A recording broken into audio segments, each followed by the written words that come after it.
Well, good morning. It's nice to be back here. I think it was 4 or 5 years ago last time I stood here and gave a talk. Wow. So I think a few faces are still coming. Well, my talk this morning is called Flow, Flow, Flow Your Boat. Trust is not a dream. And I've been looking at how this has shown up in my life in many ways. But I always love when a speaker starts with a joke, so I have a joke for you. And I think the Reverend Ken and the Reverend Deanne will probably appreciate this one in particular. I appreciate any joke I can tell at church, so that's a good start. Okay, so this is about two guys on a Sunday afternoon, and they have some free time. They're looking for something to do. And one of them has a little small airplane, so they decide they're going to go for a little flight out over the ocean. And they're having fun and enjoying their time. They've been out about an hour when suddenly there's engine trouble. So they have to make an emergency landing. They find a little deserted island. On the way down, they discover the radio's broken. They can't even call for help. But they make it safely down to the ground, and they get out of the plane, and they're standing there. And one of the guys is really nervous about the whole thing. The other one's just really calm. And the nervous guy says, "Oh my God, what are we going to do? The radio's broken. We can't call for help." The other guy says, "Well, just relax. I feel like it's just going to be fine. Just trust. It's going to be fine. But we have no food. We have no water. What are we going to do?" "Well, relax, relax. You know, something you may not know about me is that back home my investments are doing really well. I'm bringing in like $10,000 a week. Who cares? We need food. We need water. What are you talking about?" "Well, maybe you don't understand. Maybe you're not hearing me. So I'm bringing in $10,000 a week, and I tithe 10% of that to my Unity Church. And I know my minister will find me."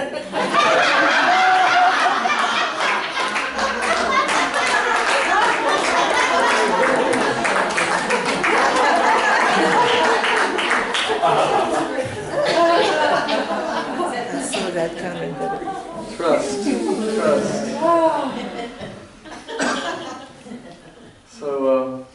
So I have some stories to tell you about how trust has shown up in my life, and one of them actually involves an airplane. So, you know, I travel to Italy a lot in my work, and doing workshops and singing for conferences, and now I'm leading tours of people around Italy. Who would like to come to Italy with me in October? No, sorry, it's actually, October's full. April. I got April. We'll take April. So there are flyers out there if you want to find out about it. Just like me and 10, 12 people, we just go around and see Italy. But anyway, so I'm doing this conference in Sicily, and it's a 4-day intensive, and we wrap things up, and I'm settling up with the organizer, and they always, you know, pay my airfare and everything, and plus some whatever miscellaneous expenses I have. Only this time, you know, I submitted it was $90 this time, and this time she said, "Well, we're not going to pay that." And that didn't feel fair to me, and my stomach kind of turned a little, and I was about to kind of argue it, but then I heard this voice in my head, and the voice said, "Just let it go. Let it go. You're always covered. You know, there's a bigger plan afoot. You'll be fine. Don't even argue. Just let it go." So I did. I thanked her and went on my merry way. And I had to get to the Palermo airport.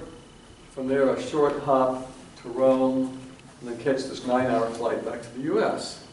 So I got on a flight. It was running a little late, and I had to scurry from one terminal to the other when I got to Rome to get in line to get my boarding pass at the Rome gate to head back to the U.S. Now, one of the things that benefits of how much I travel, and I pick American Airlines, and so they treat me well with all the miles I fly with them.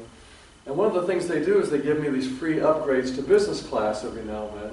And I knew I had a business class seat for that long leg, so I was kind of excited about that. So I get in line in Rome, and I'm still 45 minutes before departure, so it should be fine. I'm like 6th in line. This will be easy. Well, you know, 10 minutes passes, and so I'm still 6th in line. This line's not moving. Another 10 minutes, and I'm 5th in line. Like, I'm starting to get nervous. I didn't actually get to talk to the gate agent till the time of departure. And I got there, and she said, "I'm sorry, sir, but your business class seat is no longer available." And again, my stomach goes, "Oh, but I thought it was here." And so "I'm sorry, there's nothing we can do. If you must fly business class, there might be a seat on tomorrow's flight or the day after. I'm not going to wait around for days just for this cush See, I didn't pay for it anyway. But she did say, though, she said, however, if you'd be willing to fly on this flight, we do have an aisle seat for you and coach. And as compensation for your troubles, American Airlines would be willing to give you vouchers for future flights in the amount of $3,000. And I kind of shuffled my feet and said, well, I guess that'll be okay.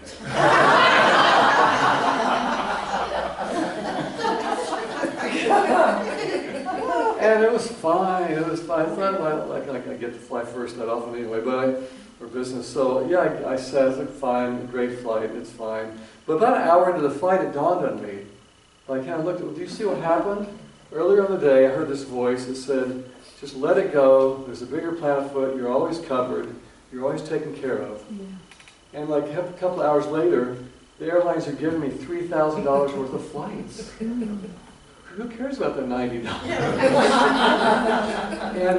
and I wonder if I argued and like you squeeze the hose and you don't let the flow come through.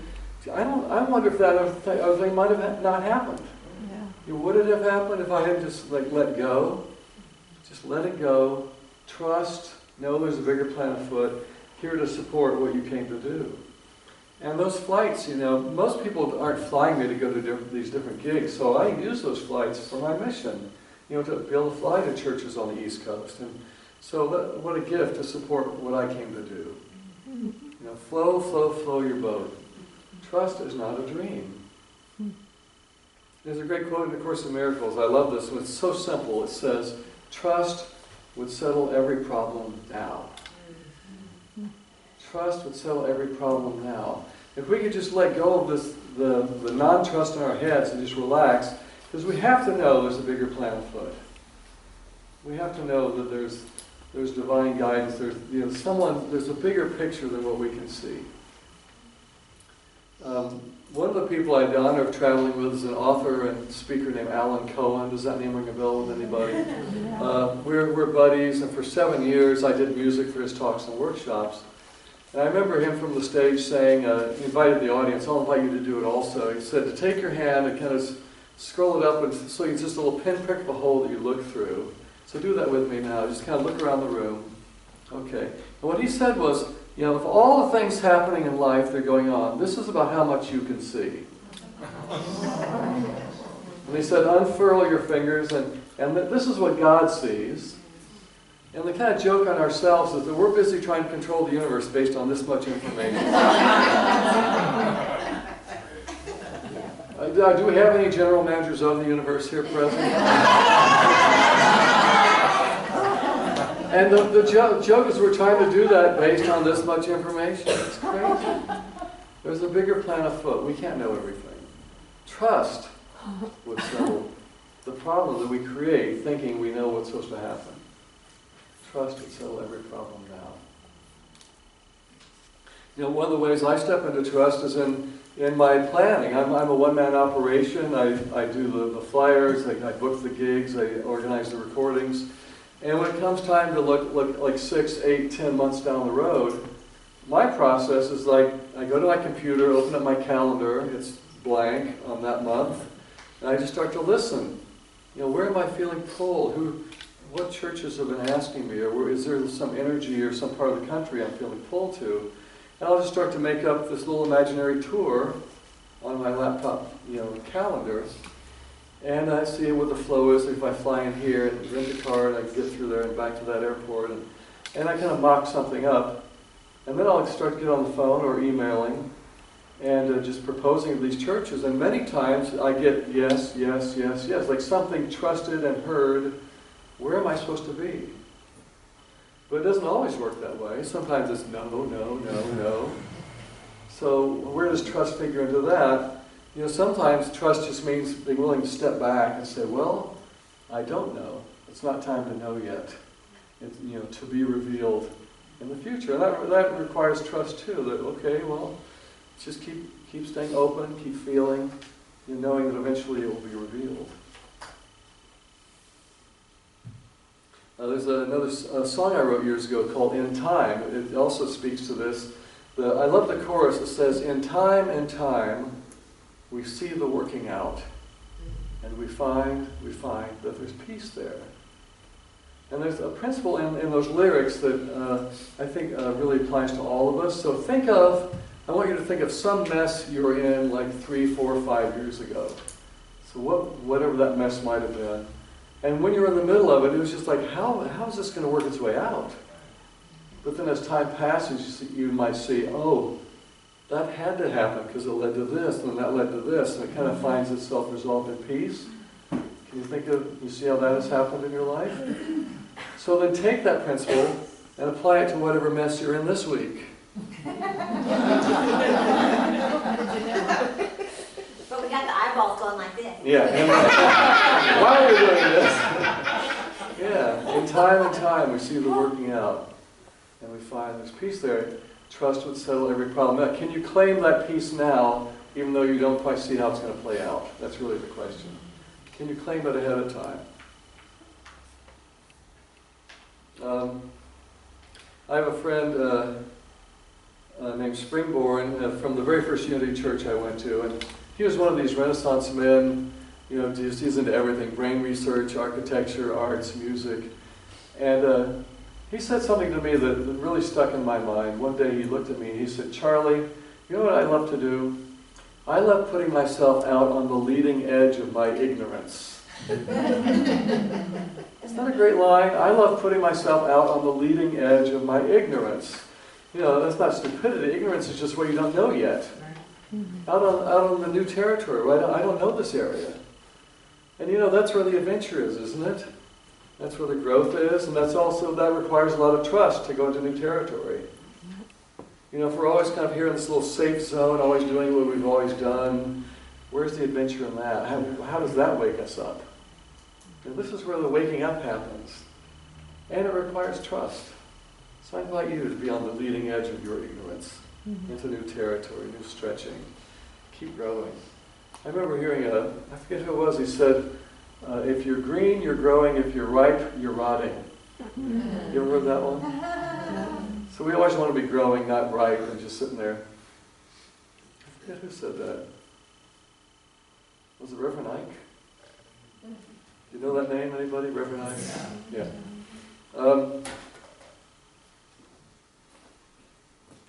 You know, there's another quote I love about, it comes from A Course in Miracles. It says, "I do not have to worry about what to say or what to do, because he who sent me will direct me."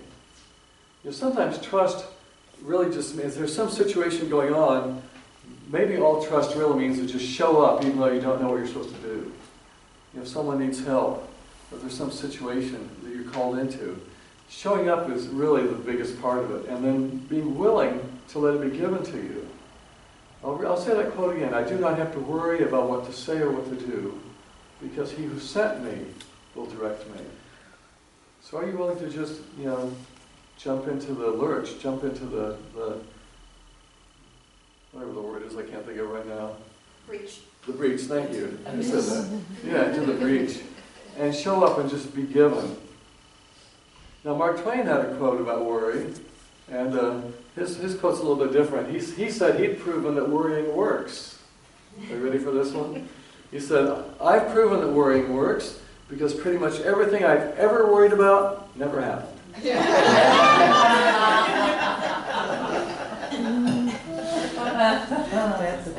I like his twist on things. Well, I have a naturopath friend. I live in the Santa Cruz area, and she said something to me one day that really changed my life. And I can see how it applies on the physical and on the metaphysical. So what she said to me is, the body loves circulation. The body loves circulation. And you know what that quote did to me? It got me walking. Because I realized it's such a simple truth. And I realized, yes, I mean, my organs want to just circulate, you know, fluids and blood and just keep things moving and flushing and just, I realized it's such a simple thing. And I just started walking every day. And I still walk most days. Like, I try to get in 10,000 steps. That's the new thing to do, you know. And I'm 20 pounds lighter than the last time I was standing on the stage. Just from the simple act of just taking care of, you know, business. The body loves circulation. But the way this also applies on a deeper level is I noticed our relationships love circulation. And sometimes this requires trust. Now, I don't know about you, and I don't know if it's just the men or what, but historically, I've kind of been one of these don't rock the boat people in relationship. Like if there's some issue going on in my relationship, is there some way I can kind of creep around it without having to bring it up? Like if we go long enough without talking about it, maybe it'll go away, and we'll never even have to bring the subject up. And I realized that, well, maybe I'm not trusting. Maybe I'm not trusting. Now I know this principle also shows up when I've had the flu in the past. I will get this fever, and when I get hot, you'll find me grabbing the cold tile floor in the bathroom, just like lying on, just trying to cool off a little bit. And as I'm lying there, usually my body is saying that it wants to vomit. I hope I can say vomit in church. So my body just really wants to just release and let the stuff out. However, I don't want to do that. I don't like vomiting. I don't want to go through that. And so I'll just sit there, hold on, can I hang on long enough? Can I get to the other side of this without having to vomit? It's the same principle. If I would just let it go, I'd feel so much better.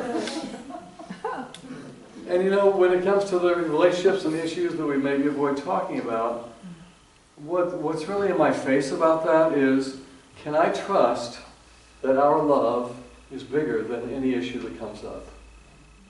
So it's back to trust again.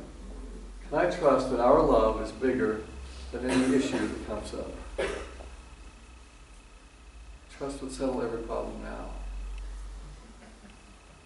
Flow, flow, flow your boat. Trust is not a dream. We can live from that place. I want to start to close by quoting a minister that I had the pleasure of hearing down in San Jose.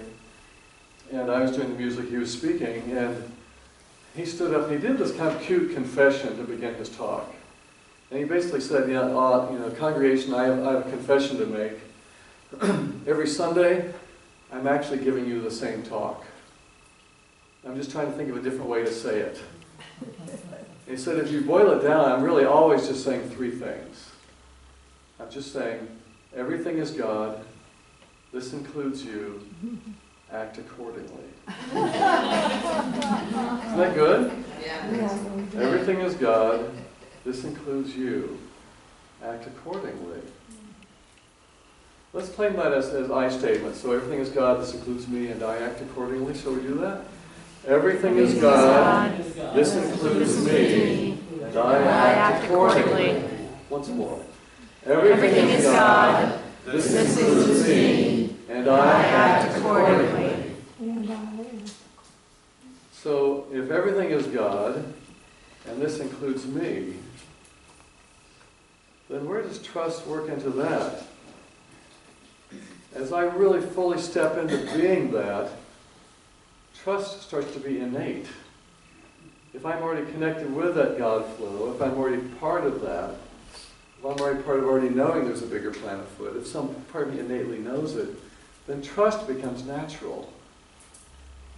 The more I step into truly knowing everything is God and this includes me, then trust becomes how I live, innately. There's not that separation. That's how I act accordingly.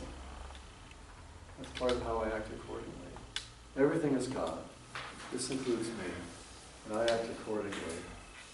And trust is built in.